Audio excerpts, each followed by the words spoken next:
Oui, bien sûr, il faut voter pour la liste de Jordan Bardella parce que elle est la seule à défendre les intérêts des Français au sein de l'Union européenne. Jordan nous explique à juste titre qu'il faut opposer à la vague migratoire et au pacte des migrations récemment arrêté par l'Union européenne. Il faut lutter contre toutes les entreprises européennes qui visent à affaiblir notre économie, comme par exemple le pacte vert pour l'agriculture, ou les 40 accords de libre-échange qui ont été conclus avec des économies étrangères.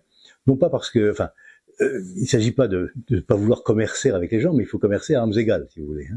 Donc dans les accords de libre-échange, il n'y a pas, ou pratiquement pas, de clause miroir, ce qui fait que, par exemple, nous allons importer de la viande de Nouvelle-Zélande, qui mettra 2 bonnes semaines au minimum pour arriver en bateau, signature écologique magnifique, et en Nouvelle-Zélande, les règles d'élevage ne sont pas les mêmes que les nôtres. Donc, si vous voulez, leur viande est moins chère, mais la concurrence est déloyale. Donc, pour toutes ces raisons-là, et puis surtout, en fait, pour la question de la souveraineté, puisque l'Union européenne a pour objectif proche, si les élections se passaient mal pour nous, d'instaurer, en fait, un État fédéral européen.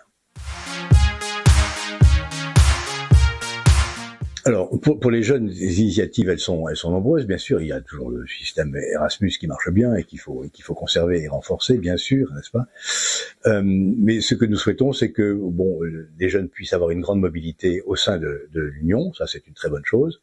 Notamment, en matière d'acquisition de langues étrangères, parce que c'est vraiment un talon d'Achille de l'enseignement scolaire français.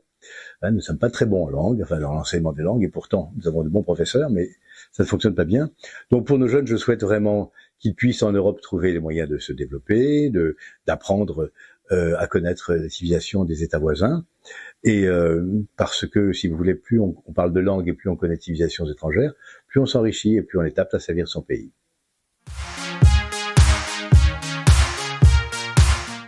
Alors elles sont importantes à double titre. D'abord parce que l'enjeu des élections, c'est tout de même un enjeu de souveraineté, comme je vous le disais. Le projet de von der Leyen et d'Emmanuel Macron, c'est tout de même d'instaurer les États-Unis d'Europe, en réalité, puisque depuis la résolution Verhofstadt, le rapport Verhofstadt, il est question, plus que question, il est prévu de renoncer au principe d'unanimité sur les questions stratégiques.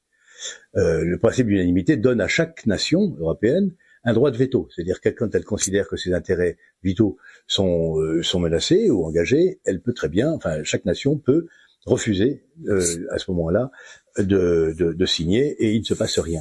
Donc, Madame von der Leyen et Emmanuel Macron veulent revenir là-dessus et au fond doter l'Union européenne et la Commission de pouvoir véritablement de souveraineté.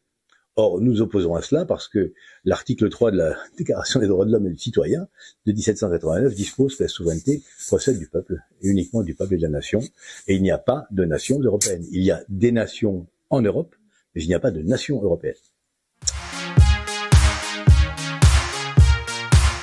Oui, d'abord, aller aux urnes, aux urnes citoyens, première chose. Il faut vraiment que cette élection soit bien fréquentée par les électeurs et qu'il y ait le moins d'abstention possible. Ensuite, il faut voter Bardella. Pourquoi? Parce qu'il ne faut pas disperser son vote.